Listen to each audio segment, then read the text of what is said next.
Good night. Good night. Good night, fathers. I can hear.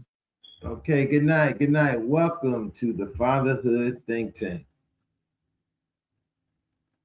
It is the 90 minutes of fatherhood conversation about fathers, for fathers, Mhm. with fathers. Tonight we're gonna be talking a little bit outside of the normal. Um, Based on our conversation last week, I said let's go outside of talking about us. Let's talk about what we think about how something affects somebody, and that's the unique thing that we able to do here at the Fatherhood Think Tank. To be able to say, hey, we won't just say what we want, how we want. We can switch things around, move things in another capacity, and let it be another way. So the next topic is experts say that sudden separation of mothers and infants cause can have severe mental health and physical consequences. And what do we say as fathers about that? What do we think about it? How do we how do we uh, and one way I was like, how do we come and wrap ourselves around that thought? Because we usually here at the Fatherhood talking about how that affects us, our sudden separation from our children in some sense. But let's turn it around and put look at it from the other lens, and have a conversation about that tonight. I know that we lost some of the fathers tonight. We won't have it. Ed just informed me he's out of town. Um, Also, I heard from Johnny he has some late night law stuff to do. So it looked like it's just three. Tony. Let's do it again. Um, and I'm sure we might get some other people come on. And I advise you, hey, like, share, subscribe. If you see the link and you want to come on and something we're talking about, and maybe you have questions about what we're talking about. Maybe you have an opinion. Nothing is too, we don't have this open door policy over here at the Fatherhood Think Tank. Because I think that all fathers who have something in their mind can lend to every father, even no matter how you think it is. It could be good, bad, or ugly. It could lend something to another father to make them do something to become a better father, or be a better father, or just be the father, or reinforce the father that they are being. So I say that today. With that being said, let me introduce our, let the fathers tonight who are here with us introduce themselves, and then we'll get into our topic. Expert says that sudden separation of mothers and infants can have severe mental and physical consequences. What say fathers? What do we say about that? Well, I like to say good evening. My name is Lionel Whiteborn. I'm a father to a tribe of 7 young adults, 3 young women, 4 young men, 1 granddaughter, and 1 grandson. And it's a absolute pleasure to be here. So that's my introduction. Hi, everyone. My name is Rohan Rodok, and I'm a father of 2 young adults on the journey of being a father, and they're transitioning into adults now. Um, I want to apologize for not being here the last two weeks. I had to take care of my parents, my dad actually in the island, so I had to run down and be the parent, changing the roles, being a parent for my dad. So I'm back, and this topic is deep. I really want to share and hear everyone's thoughts regarding the topic that is mentioned. Okay, great. I see Brother Vaughn just came on. Good evening, brothers. Good evening. How you doing? I would have been on a little earlier, man, but I was having some car issues, so I was trying to get that taken care of. Well, you know what? They say the old saying, Vaughn, when you sure it be right on time. Somehow you came right on time because We ain't missed very much. We got a little bit late start tonight. Okay. So you came right. You came right on cue. Might not come when you call them, but it'll be there right on time. So. Oh, brother. So I got the mic. Vaughn Howard, father of two, married, be 19 years in March. Happy to be on the set with the good brothers. Hope you all are doing well. Yeah, that's good. That's good. So I want I said that I wanted to show that we have some real diversity on how we have our conversations here, and it's not just always looking at what affects us and how things affect us. It's also how we see how other things affects others. And so tonight's topic is one that Rohan brought to me, looking at the separation of mothers and infants and how that suddenly can cause some severe mental and physical consequences. And so I want to throw that out to you. Like, what would you think, and how would what are some of these consequences, and what kind of things do we think could happen when a mother can be, suddenly separated from their infant child? So when the mother is separated, of course, Yeah, mother. they've been I would say, I mean, it could be tumultuous when you think about it. They've actually prior to the child being born. That's where they resided. For 8.5, 9 months, give or take,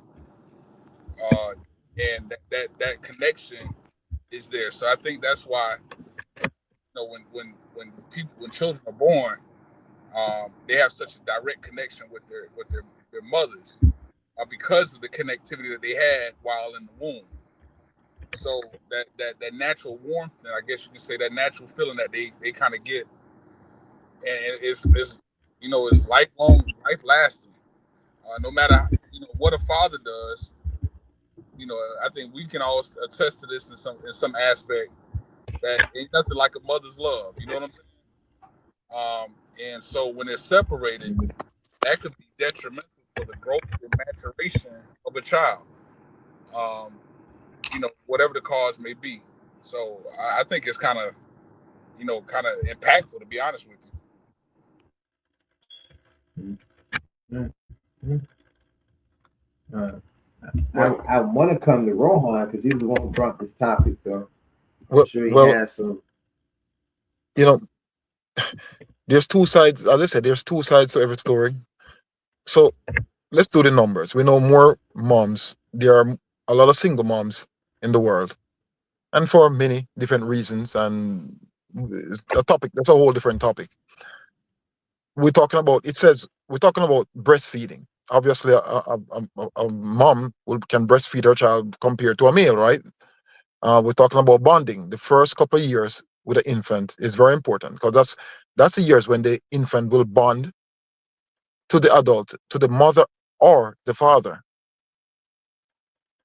Most fathers are seen in our society as providers. So the father will provide a home, shelter the home, maybe go to work and provide for the infant and the mother. So in most cases, it's going to be more the infant will spend more time with the mother. But there are also some cases where mothers die during childbirth, and the infant, the father, have to play the role of the mother.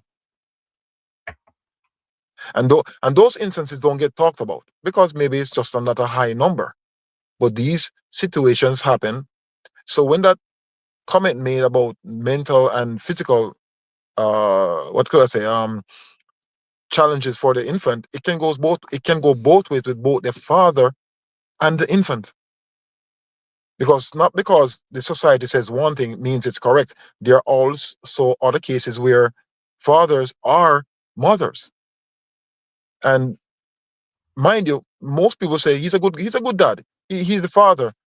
But most times, unfortunately, we don't get the accolade as the mother, and for more reason than one. But I wanted to put that on the table, so something to talk about. So it's interesting that you say that. So like, of course, my wife is, you know, we have both. Yeah, it's a 2-parent household. But I can recall when my children were born, both of them, as a matter of fact, the first night they slept on my chest. So though they were connected with mom, I had that direct connection with them. Even, you know, and then interesting enough, when I put 2 and 2 together, like even now, I can't go anywhere without my 15-year-old son just saying, "Dad, are you good?" Now, granted, he's a mama's boy, but because of the connectivity that we had, I think that was established after his birth. It was like amazing because like now, like they're literally my shadow. And of course, I have a daddy's girl, so you know, my daughter, even though she's getting older, is like, "Hey, Dad, you're good," in her own little way. But my son is weird. Like, I don't let me be out past like 11. Bro, you good? You sure? Did you eat? Like all these good things. So I think when you were saying that, I think the connectivity with even when if a mother has unfortunately died or whatever the case may be, or not necessarily in the father's life. I mean, in the child's life. I think that young connectivity helps, I guess, foster what could be quote unquote a loss for father to child versus mother to child. You know, I was listening to all you guys and just thinking about the topic as a whole. But you're saying the separation. You're talking about doing childbirth, right? Are you talking about the traumas of childbirth with motherhood versus fatherhood, or we're talking about the separation between mother and father, the impact it has or the trauma it has on the child? So that's what I'm trying to figure out. Are we talking about the trauma that comes at birth? Well, you know what? Listen, I'm gonna say that is a free fall. Okay. You can come and put it at any time that you want. I think that initially, because the way I look at it is, yeah, we know that at childbirth, that's a crucial time, right? But when the child is now independent on his own, would that still be the same crucial time? And if it is, what's some of the reasons why that would be? We know that in the animal kingdom, the pups, the cubs, mm-hmm. the litter, they have to stay around mom until they get the walking and talking on the walking and stalking. Let me say that, walking and stalking on their own. But once they get walking and stalking, it ain't no more. Listen, mom might be the one trying to put him to sleep. Okay.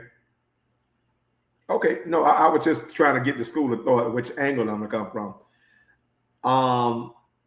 I wanted to stop more from the complex trauma, which is the separation of that child from that mother during childbirth, and the traumas childbirth have on fathers and mothers, right? And so we know the motherhood trauma is scientifically proven and very well studied, to the point where it's life altering, not only life altering, but it's a life risk, where it's a 50-50 chance that mother and child may survive the childbirth. And so we do understand that trauma because there's a lot of science behind it. Where there is not too much science is how does that childbirth, the separation from mother into the world, does it actually have a trauma for fathers? And what does that trauma look like? Now, having 4 children of my own, seven altogether because we're a blended family, but 4 biological children of my own, I would say the trauma will be probably more mental, more psychological, and in certain cases, we would not like to admit this as men, but more emotional, right? Because we don't want to think that men face emotional traumas, particularly when it comes to childbirth. Like, how could you be emotionally traumatized she did all the work. She had the baby. The baby's born into the world. So why are you emotionally traumatized? I'm like, well, because now what we have another being to compete with. So all the affection and the emotions that we and being catered to and stuff like that, and having that mother, or not even mother father, because you didn't have a mother father, you had a lover's relationship. And so what happened is, I think we go through a traumatic experience because the lover gets separated from the mother, right? And you'll see people, and I think it works both ways, where sometimes the father will find himself competing against the child, or the mother will find herself competing against the child because the father may be giving too much attention to the child and not as affectionate as he was when she was his lover. And so now both lovers are competing for the fatherhood, their fatherhood and their motherhood. And so you tend to fall more in the roles as parents than you do as partners. And so I think that's where the emotional trauma comes. But again, no real studies and no conversations about it. But just having the experience myself, be it conscious or unconscious, I can understand the ramifications of the separation of mother and child when that child comes in the world. Be it directly or indirectly reshapes the relationship between lovers versus mothers and fathers. So that's my thought on that particular aspect of it. Well said.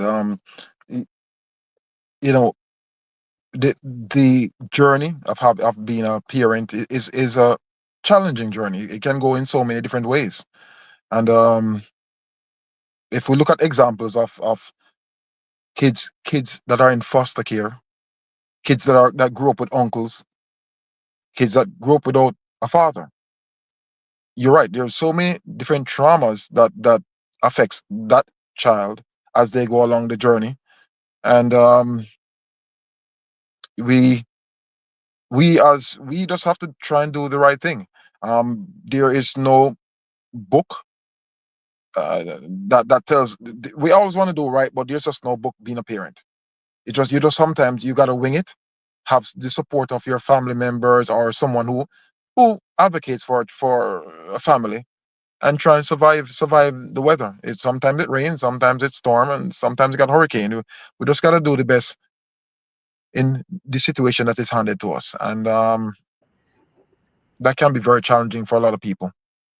But as So I said, this program for fatherhood is here to advocate and to help. So hopefully someone will see us and share these information, because there are many people or parents that need this information. This is a very good outlet. So hey, what more can I say? So I want to add a caveat to this. Is there a study that says how long the postpartum from mother to child, how long that lasts? Well, let me speak a little bit, and that's something I have been doing a lot of work and research on,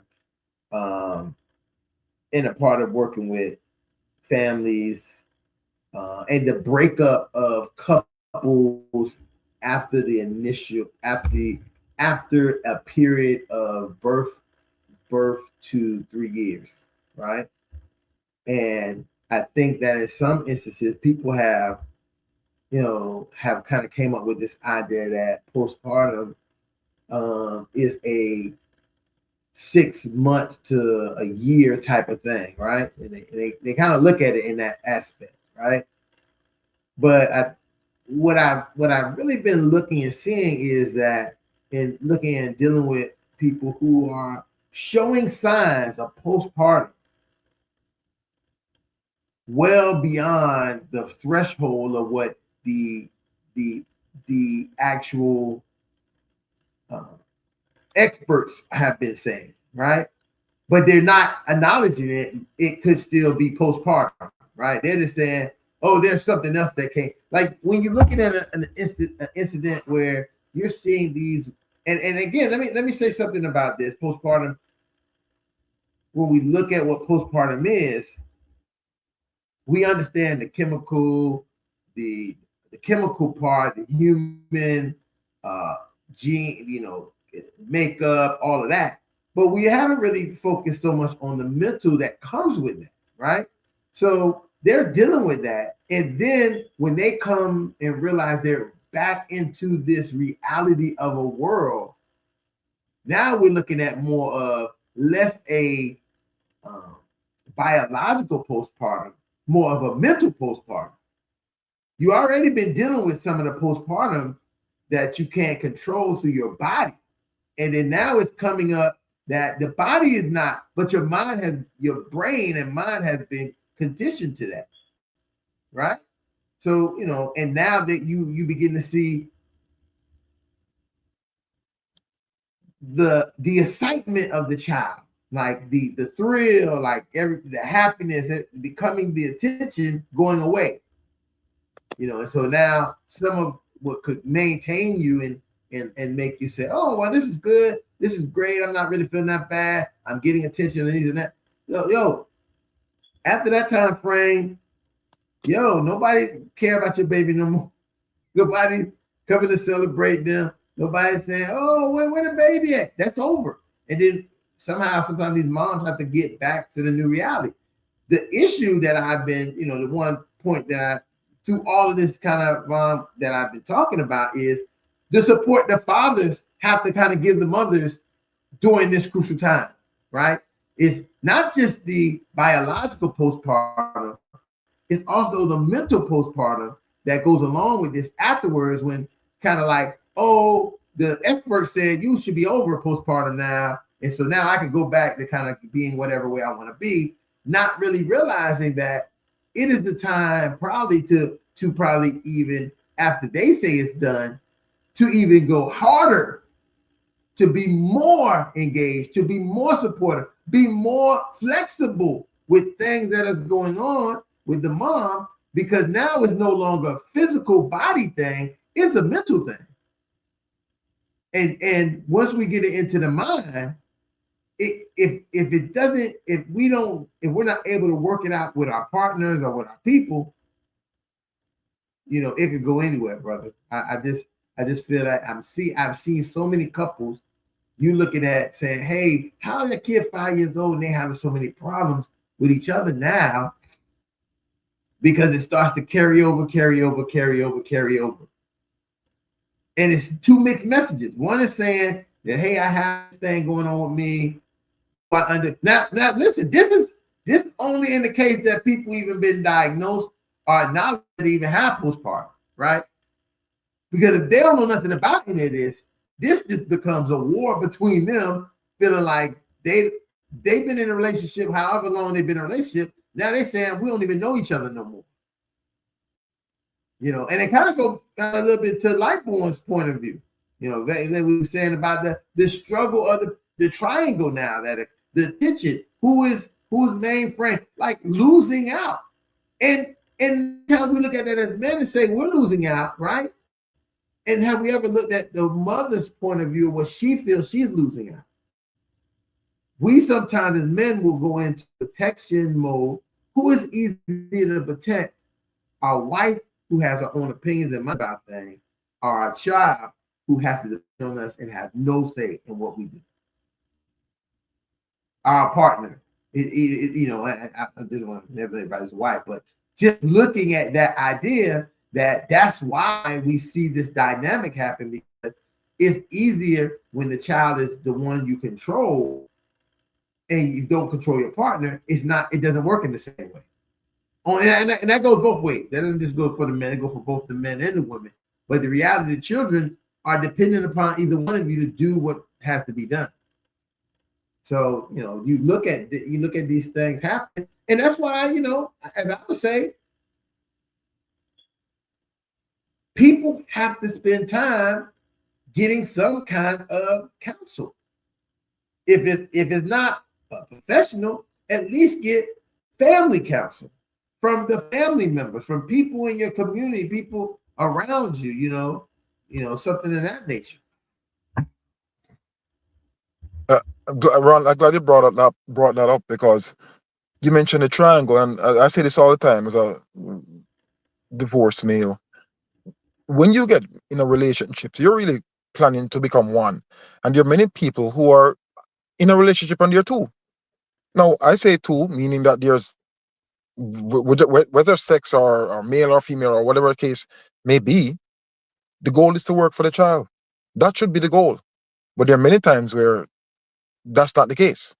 And that's where sometimes the triangle comes in and the conflict comes in, because then there's no goals. And you're saying one thing, I'm saying one thing, and then we're forgetting the child. We're not focusing on the infant that we created and how we can nurture, grow, and have that bird fly. So there's so many scenarios here when it comes to postpartum and people behavior, trauma, as Lightburn mentioned. We really have to sometimes just focus on the child, because as you said, the child is looking to you as parent or parents to grow. It's just that simple. But that's the thing about postpartum. When we say about the studies, what does postpartum look like for fathers? You understand? Because we see, Right. and because it's so understudied and underserved when it comes to studying fathers' issues and psychological issues and makeup after children are born, that it goes undiagnosed, right? So, but yet you see all the crises and the traumas that comes along with it, which is atrocious at times. Because I've seen fathers kill whole families. Does that constitute fatherhood postpartum? Right. Exactly. And so what does it like? We see fathers abandoning children and abandoning the mother and the child, or in some cases just the child on the mother. You understand? So are those signs of postpartum? And so what does that particular study look like? Is there a such thing as fatherhood postpartum? So I think, again, fatherhood studies are underserved, and because they are underserved, the crises tend to be more severe, and well, severe is deadly. And so I think we have to study and be able to recognize the signs of when a father may do the things we see on a weekly basis now in this country. Fathers just killing the whole families or killing the child and stuff like that. And why is it so easy for a father to hurt a child to get back at a mother? And back into your point, Ron, when you talk about the animal kingdom, because they got a lot of memes, video memes of lions.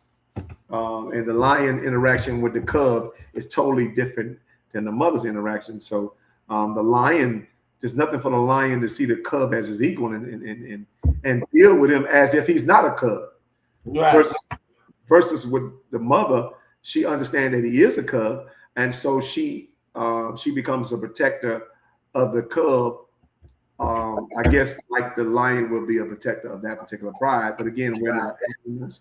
We're not prehistoric or anything like that. We're not instinctive. We're supposed to be intelligent beings. But again, you can't have intelligence if there's no learning going on to diagnose whatever particular problem or trauma that's recognizable, but unrecognizable to the trained or practitioner eye or something like that. So that's the science that we'd have to, particularly with this fatherhood think tank, to figure out what and why you're called to do what you're doing, Dr. Ron, is because to get those particular diagnoses, put a narrative to those mental health conditions, and so we can actually effectively and efficiently address those behaviors.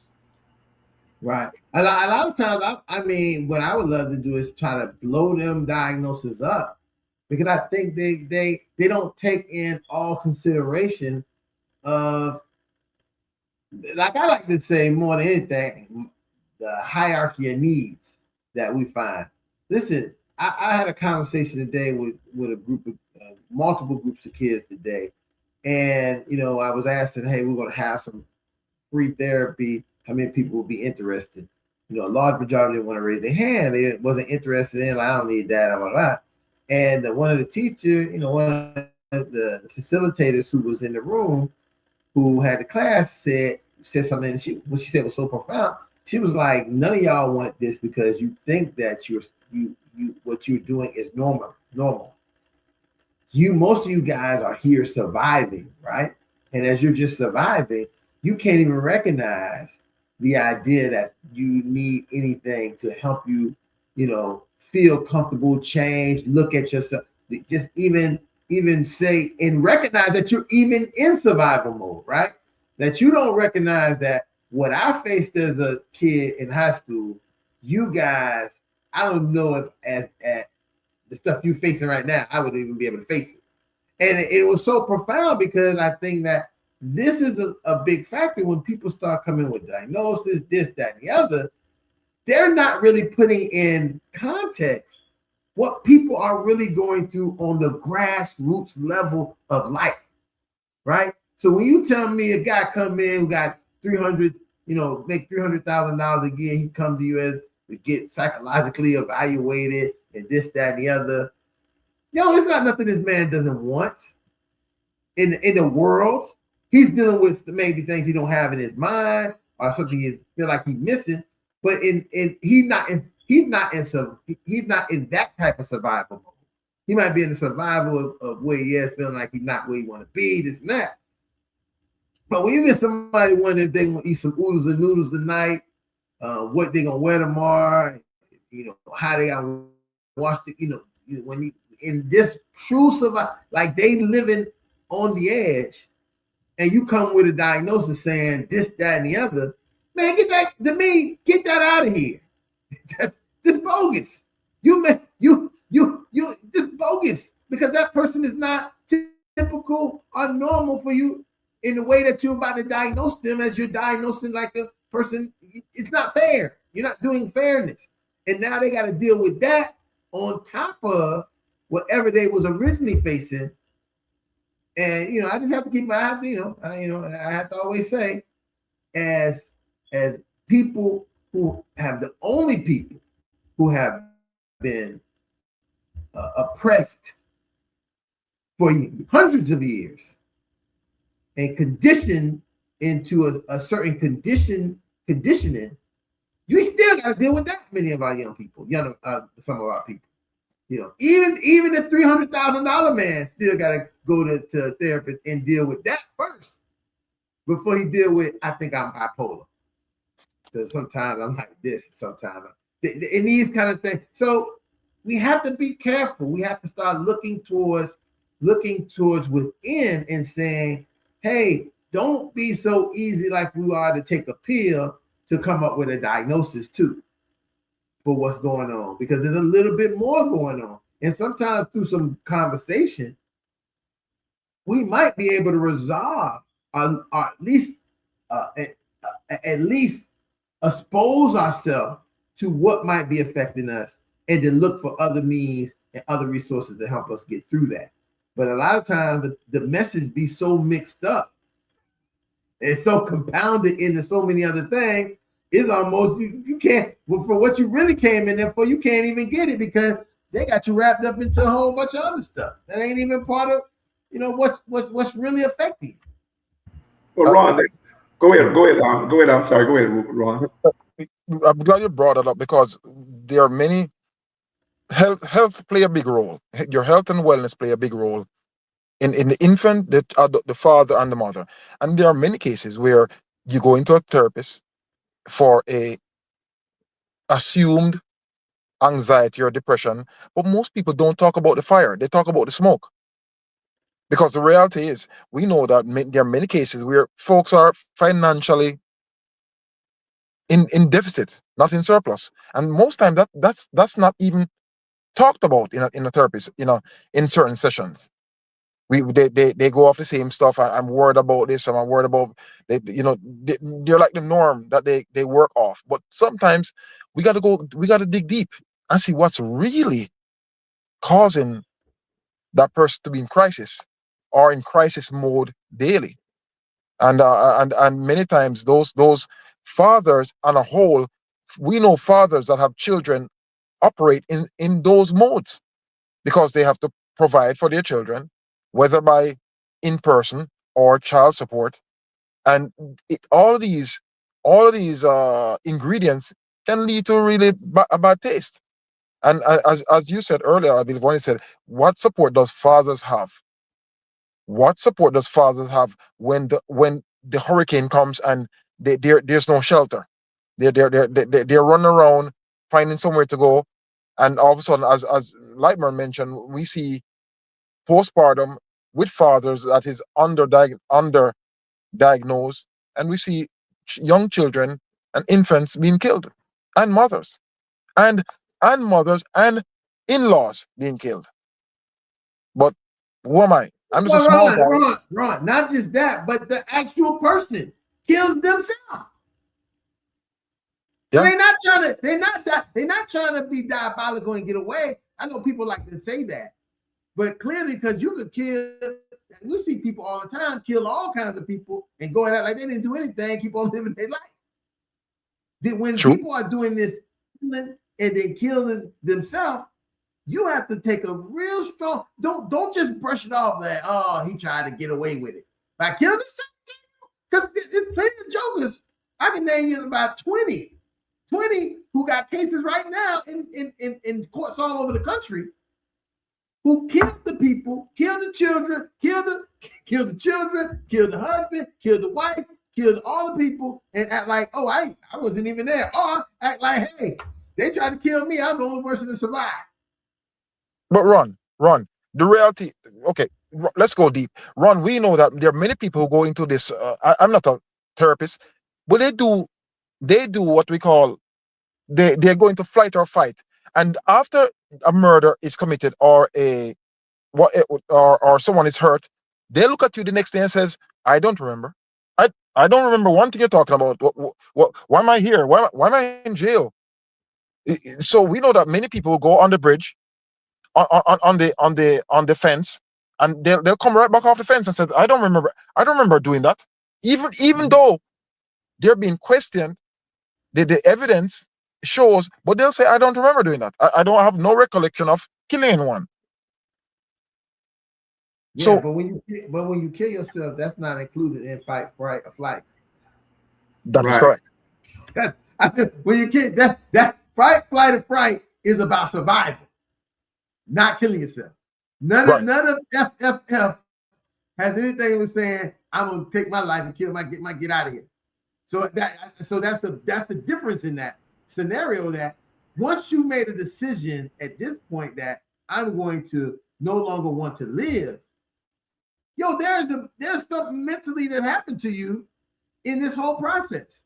It's not as simple as saying, oh, I want to get away, because guess what? There's plenty. Listen, do you know the percentage of spouses being killed?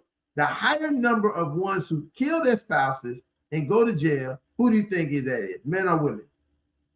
Men. No, it's women. Oh, wow.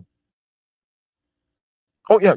You're right. Yeah, it's women. Yeah. The higher number of spouses that kill their partner and don't kill themselves. Yes. Is women. I love that case right now. The majority of women in prison is in prison because they killed their spouse.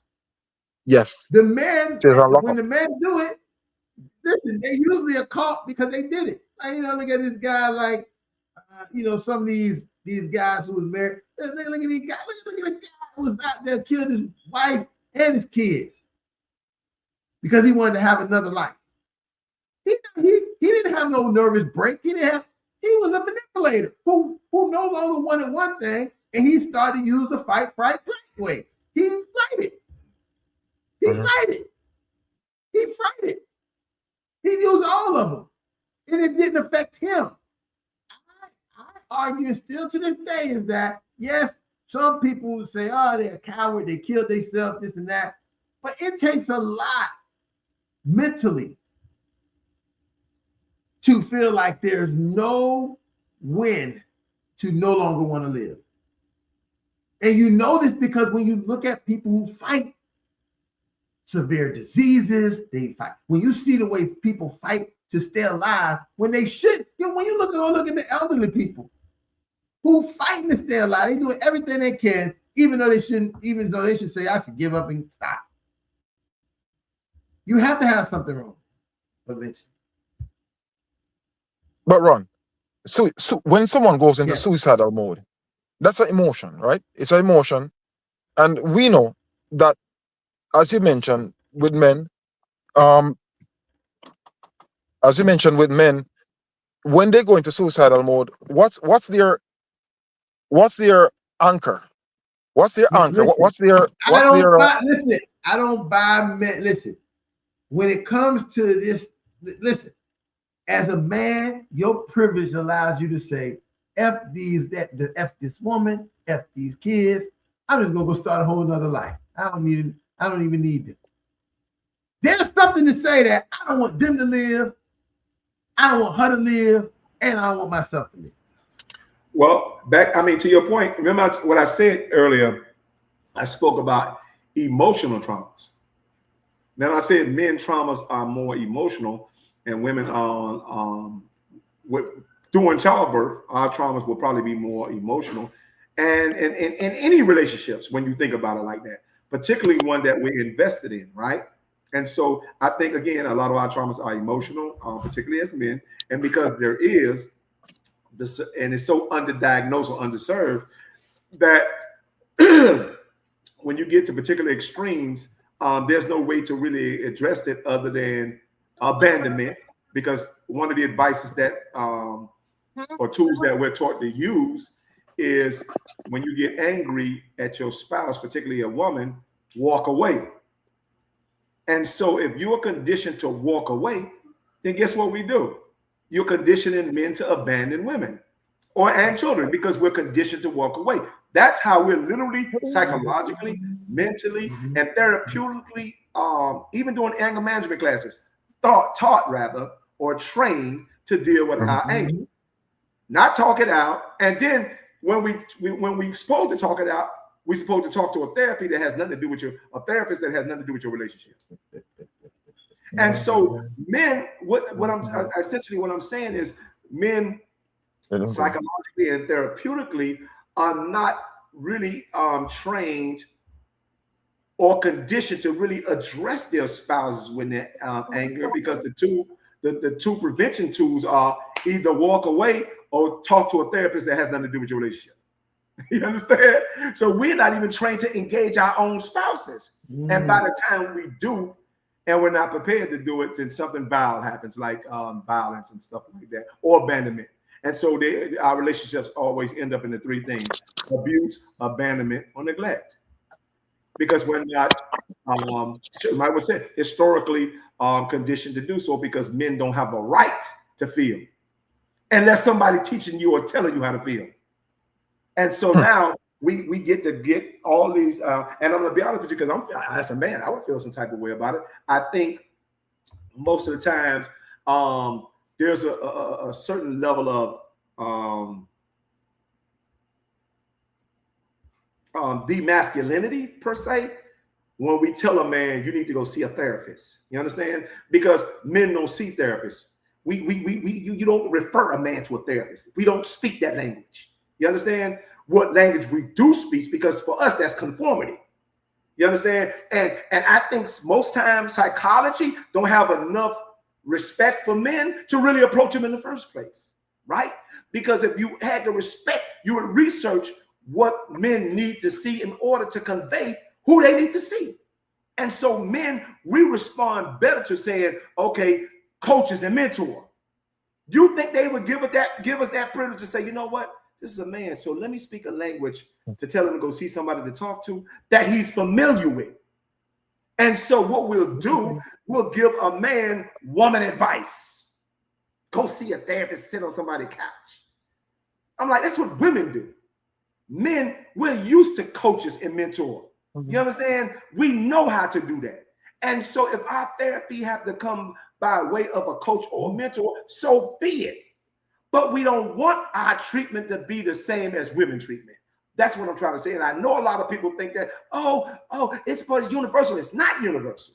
You know it's not universal because it's a certain way that I think, and women unconsciously, and I love my sisters, but unconsciously, a woman will like and the Bible says it, because I'm like, it's your duty to always try to conquer your man. So anytime you could get him to do something, you understand, that he wouldn't normally do, that's a win for you.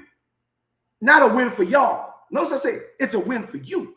And as long as his treatment is a win for you and not a win for y'all, then you're still going to lose. And so I think, again, that the therapy and the therapeutic session do not have enough respect for men to try to say let's research on how we could get men. Because you're talking about, oh, men don't go to therapists. I'm like, goddamn right, we don't go to therapists. You understand? Because women see therapists. Men, we have coaches and mentors. You understand? So if you're gonna try to encourage me or inspire me to go talk to somebody, then find the language that appeals to me and not my wife. Right. You know what I'm saying? And I don't think there's enough respect for men to even have that discussion. And I don't think the profession have enough respect for men to have that discussion. So a lot of this stuff to be reevaluated, just in case. And I want to say for the people who think they're comfortable, because I'm in the business of making you very uncomfortable when I talk. If you're going to really approach men, then have the respect it takes to really approach a man. If you're going to truly help me, speak my language. I don't even know where that came from, but it felt real good. You know, no, I listen, like boy, you. point. I mean, like boy, you bring a very important dynamic. I just was on a phone call about this same thing about, you know, having something for men that was traditionally for women, and you're going to just say, oh, we'll just do the women type things for the man. Yo, you're not going to get men to engage in that. They don't want to be a part of that. That's not, you know, there is a difference.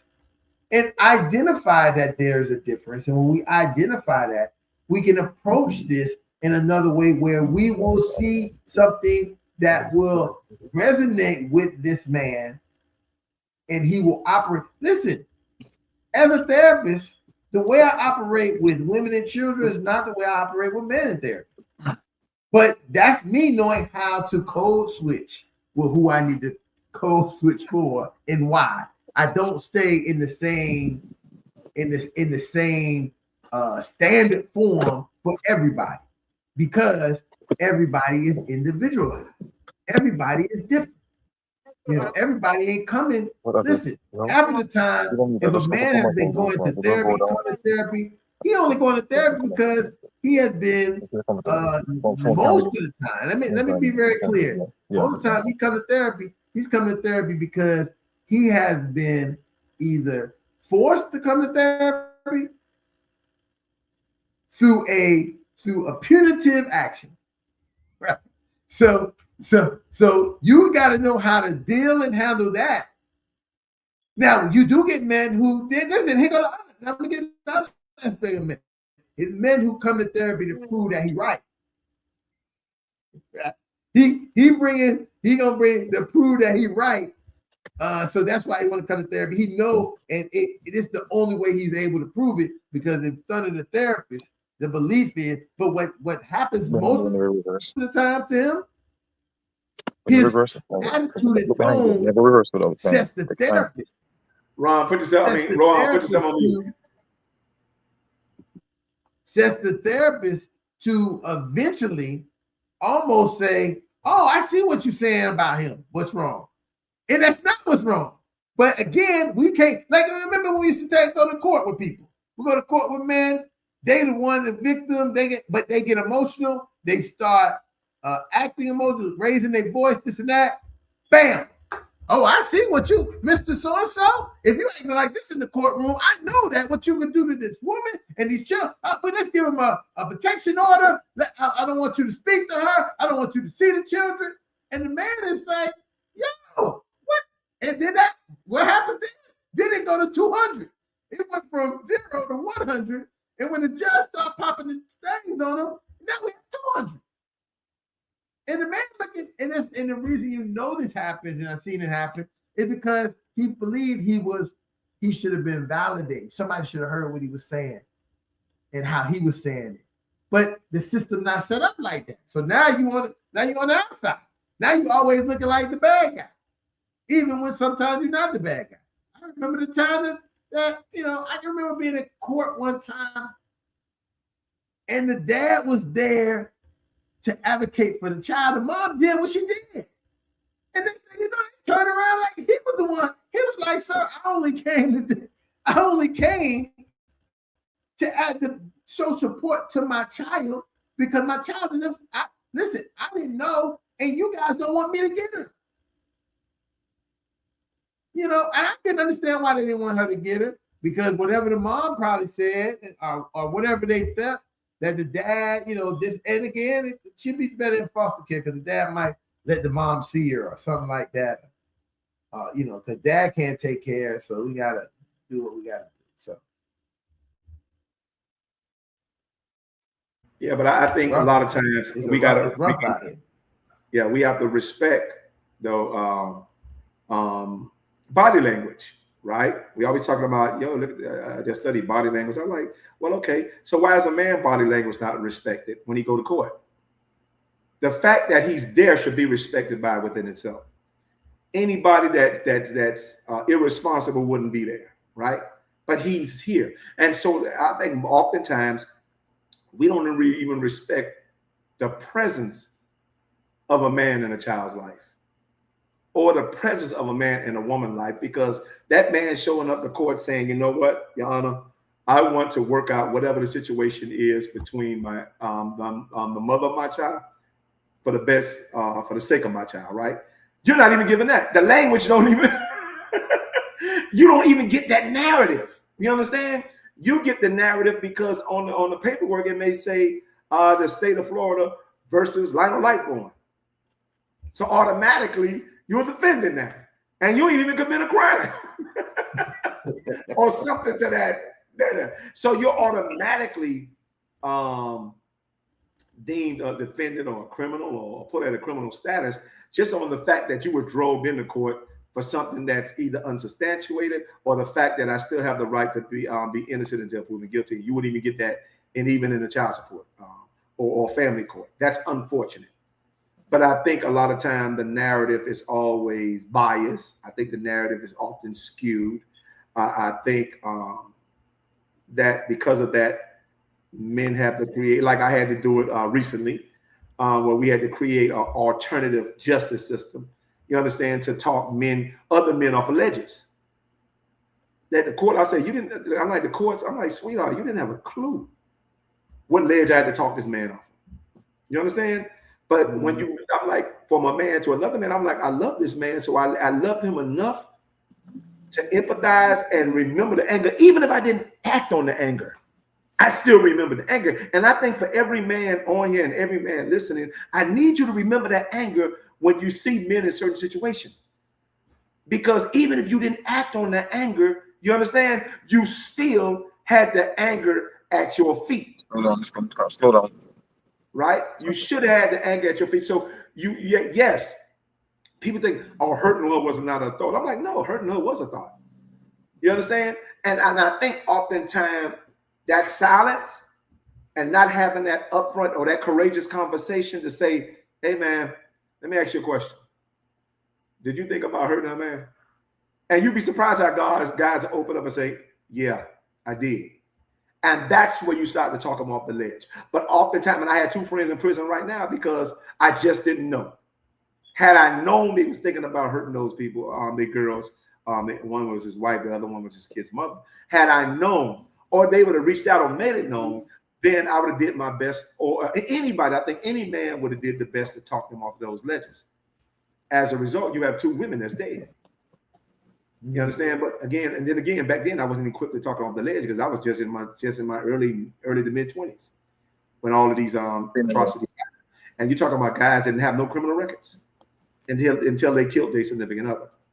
And so it doesn't, particularly when that type of violence raises ugly head, it doesn't raise its ugly head for the guy who used to get in trouble. It usually raises ugly head within the guy who think he's doing who's always used to doing all the right things, and who feel like since I did the right thing, I should not be. That's right. And when that happened, most of those guys, again, I was doing all the right things. So why did I get this wrong result? Why did this female do me wrong? And I was doing it right. And that's when the emotion and jealousy and envy and all those different things and that can bring about a dysfunctional outcome happens. And it happens more so to guys who never been in trouble a day in their life than it does to guys who are always in trouble. Yeah, it's funny. It what you're saying. I think so often it's so powerful, man, to have opportunity for us to have this kind of conversation, right? And when people are able to listen to it and hear it, to be able to recognize maybe some of the things they may be going through or something they might be experiencing that's in this conversation. and looking at not that we saying, hey, here's the tools of what you have to do, how to do it, what you need to do, but being able to hear this and process it for themselves. Because you know what happens in dynamics of, it's like, you know, the average person didn't like school, right? They don't like school. They don't like a school. They don't like you to sit down and say, well, this is what we're talking about here, this, that, blah, blah, blah. They don't like that. What they like is the water cooler talk that people have, like around them, you know, and then people can tell you stuff. You know, I've learned that as an educator that I've got more people, mainly my kids that I work with, to hear me when I'm sitting around them with them in a come by eye circle, showing them manipulables about things that I want them to understand, compared to me standing at the board pointing at this and saying, you repeat this after me, you do this. That you know, that is just a different mindset how people operate. And I think that when you really think about how men operate, right? Men are very hands-on with things. They're very practical. You know, we kind of like, hey, you know, show me how to do it. Don't tell me how to do it. And I say this to you: if you don't believe me, think about when you have asked a man to fix something for you, like you got something from IKEA or Walmart, and say, hey, could you put this together, right? The man may look at the directions, but he like to feel all the pieces and put it together. Whereas you, sometimes ladies like to read the whole thing out and then be trying to figure out what's what and put things together. So you just gotta, you know, we just gotta understand that we are different. We operate things differently, and it's okay. But a large majority is how we're able to move through this dynamic of relationships and life. Well, that's the thing about it. We have to be very conscious. And when I approach the therapy when it comes to men, because again, and women are going to be women, so women believe that, and I'm not saying all women do, but women for that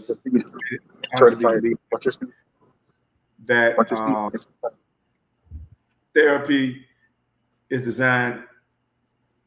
Therapy for a man is to make him more sensitive than sensible. You understand? Yeah, listen. Like, boy, I want you to know this. You are hitting something on the head that many people don't not they don't want to hear, they just don't recognize. Right. We need to change everything. You need to do this so you can be more mindset of like us, and then we will be in agreement and things will happen in that capacity. But guess what ends up happening? That doesn't happen. What happens is we have a way to think about things that's important that needs to be heard. Correct. Because when you bring them together, that's how you're going to maneuver. And I know, like, when you know this, because the experiences you have with your own wife, with things that she say do this way, and you look at it, let's do it this way. You talk about it, negotiate it, and then it finds out that, imagine if you didn't negotiate or talk to her about it, she didn't talk to you about it, how things would have ended up. And sometimes when people don't talk to each other, guess what? They end up messed up. Right, but that's really it. I think, and again, because we in this space, in this therapeutic space, they want men to so desperately come to, and everybody's proactively promoting. You understand? And when you get there, you find out that it's not a safe space for men at all, for that particular reason, because they want men to be more sensitive than sensible. And I'm transform. They want you to transformation. They want transformation out of you to change you from. They want you to keep something but change other things. But those are not. That's not how it operates.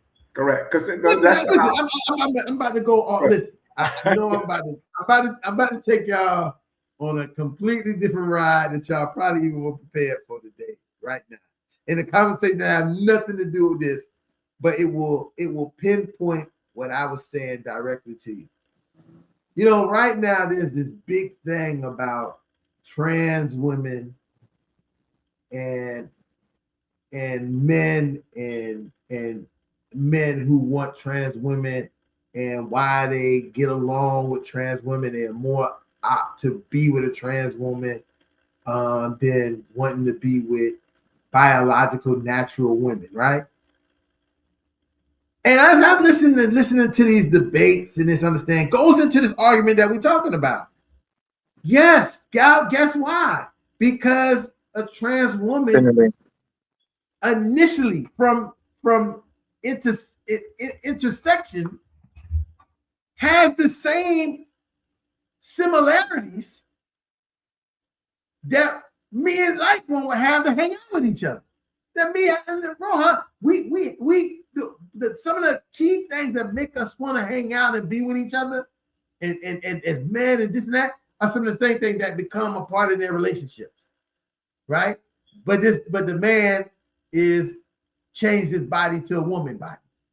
So you don't have, and this is a crucial thing that I don't need to get on this, but I just want to be clear.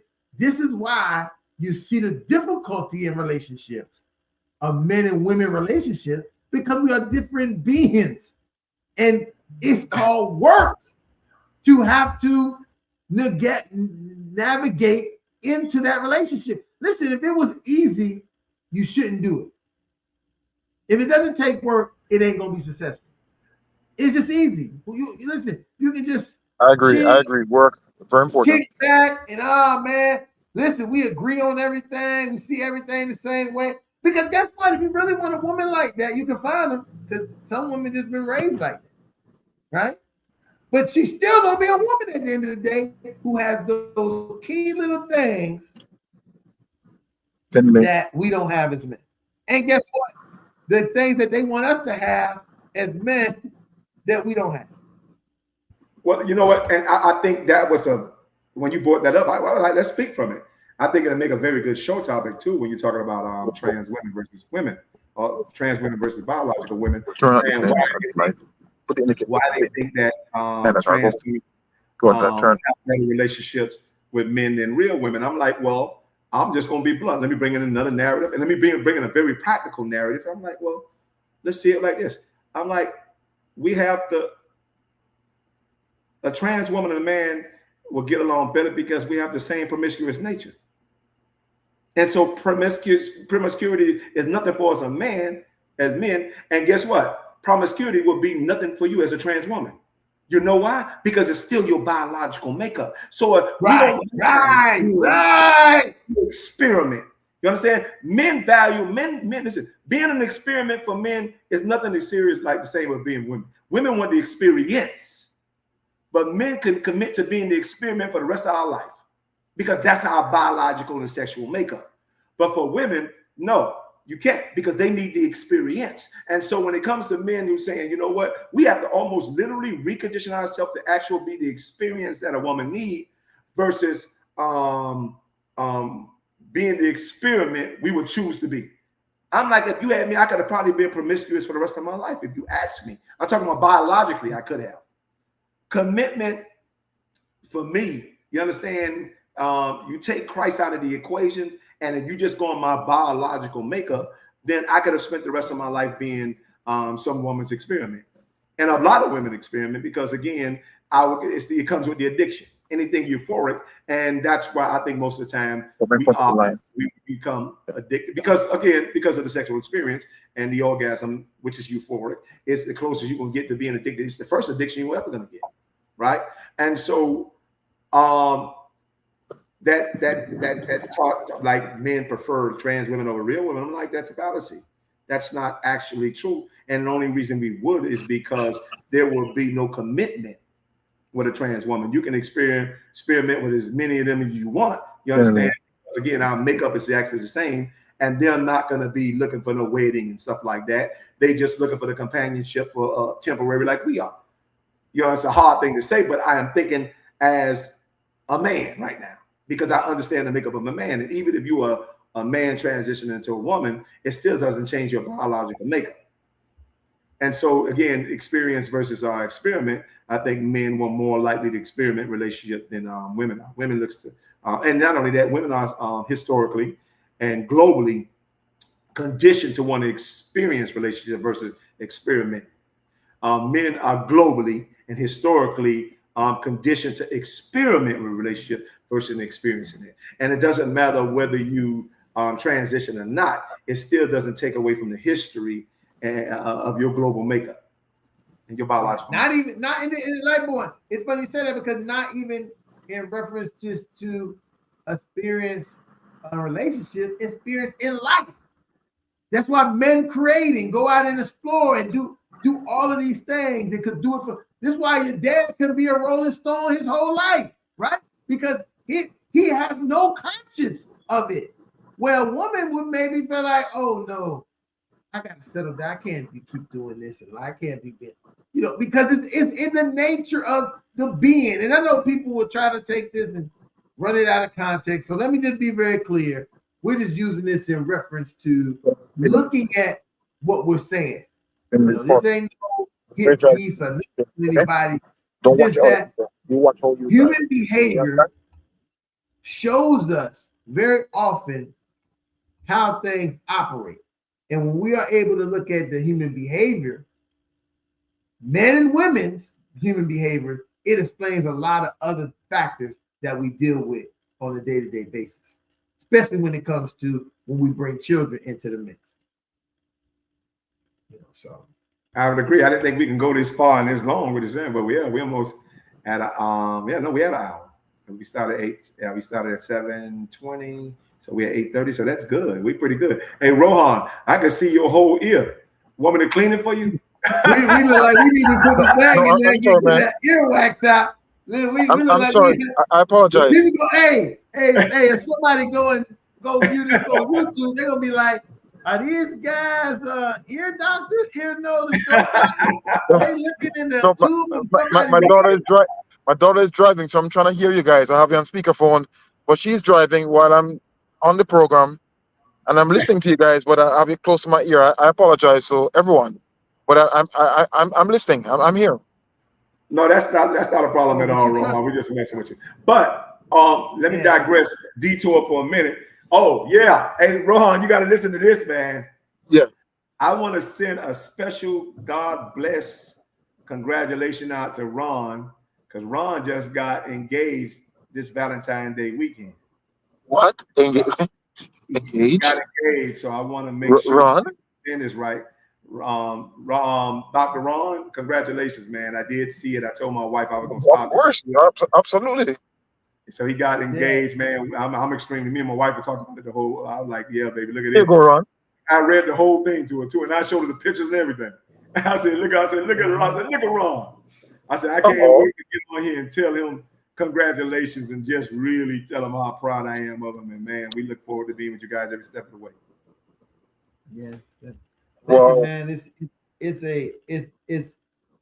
it's a different experience when this is your life, right? When it's your life and how you operate, right? So you're very cautious. You do a lot of things because you're supposed to be the one to know better, right? So you're supposed to do better. And in many instances, this parts of my life that I was supposed to know better, but somehow I still didn't do better. And still working through those things. I can say that. I can say it without. So when you can be like that, you begin to kind of process the idea of being cautious and being one way. But the way I look at it is, you have to manage all of this and think about the other person, right? So a big part of this management is managing, my own thoughts of what I have to do and what it means to see. It's different. I say this to a lot of people, and I said this to a brother today. It's different from being responsible for some child, right? Just to be responsible for a child, because the child basically has to do what you need them to do independent of you, right? Then being responsible for another adult. right? Who has their own mind, their own thoughts, their own pattern, their own ideas of how, what, and who, what, when, where, and how. So that's for me, that's the big thing, and I think that is important. And I want to, as I was saying, I want things to be done and be the right way. That's what's important. So that's a big thing of doing that and being in the right place. And and again, I just thank God. And a lot of people keep saying, "Well, you're not so excited. Why you not so excited? You seem like melancholy about it."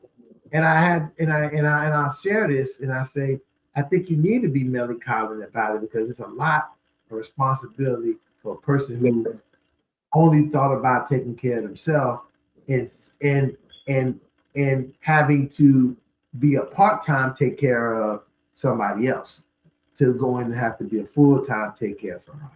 And that's something that you know if you're a person thinking about it, you're not Hey just Ron, riding the hey wave. Ron, Yeah. I'm gonna interrupt you. I don't want you to think about it no more because we could turn this into a show and name Right. it and we can Exactly. call Right. it Tell Why him. Did I Get Married 1 and 2. We can name the show Why Did I Get Married? So just save those thoughts for the show. Well, Right. Get Exactly. Married. I We can like go that. ahead that's and right. name Let's Yeah, I brother. Like, boy, me. I just started talking. Hey, I can get going on them good time. But listen, hey, man, let me say this. This was an excellent conversation we had tonight, man. I cannot, without a doubt, appreciate the conversation we had. I feel like that if someone was listening, they really, really got a good part of what they probably needed. Let me first then just recognize our sponsors. We got Jag, attorney at law, Miami-Dade, Broward, West Palm Beach. He would have been on tonight, but he was doing some Jag, attorney at law stuff. He can be reached at Johnny A. Gaspar Esquire. His email is j.gaspar@jag1law.com.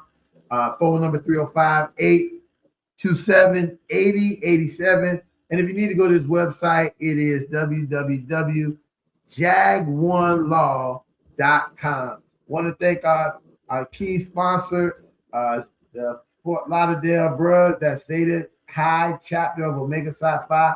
Well, Vaughn Howard is the boss of that chapter. He comes on. This is how I know they are the keynote.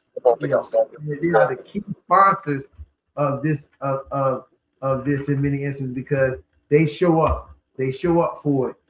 It's a part of it's enriched in a part of their chapter to have the Fatherhood Think Tank. Want to thank their sponsorship. Want to thank our Nigerian Qs, our Nigerian brothers, Zeta Zai New chapter out of Lagos, Nigeria. Those brothers who definitely are a part, and I'm as a part of that chapter who supports us. So we have brothers from there coming on, and then last but not least,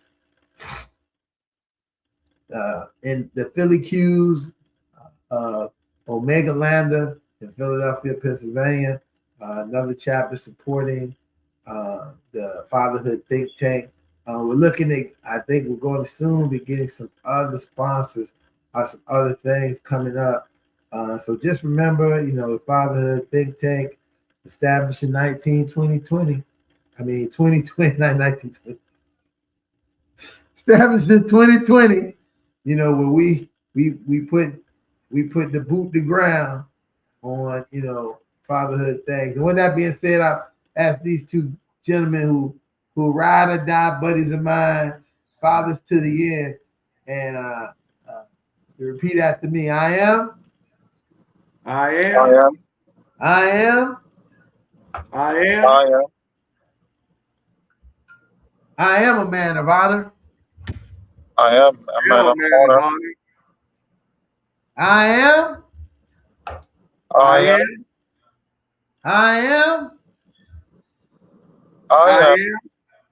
I am a man of courage.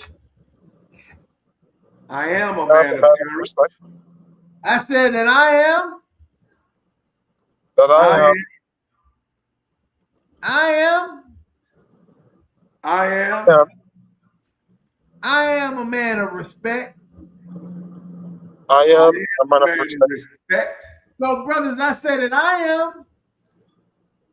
I I am. am. I say that you are. You are. You are. I say that we are. We are. Championship Fathers. Yay. That's right. Championship fathers. There we go. Thank everybody for joining us. Remember that we lift our kids on our arm and our word on our back and our families. And we'll be here back next week, Right. same time, 7 o'clock, for 90 minutes of fatherhood talk with me, Dr. Ron, the Fatherhood Think coordinator, coordinator, and the fathers of the Fatherhood Think Tank. We hope to see you here next week. And we're gonna be working on some of those. Listen, the nice topic was one way, and by the end it got a little bit, got a little high beat. So we hope that works in another favor. So let's definitely look into that. So we'll see you all here again next week at the Fatherhood Think Tank. There we go. Excellent.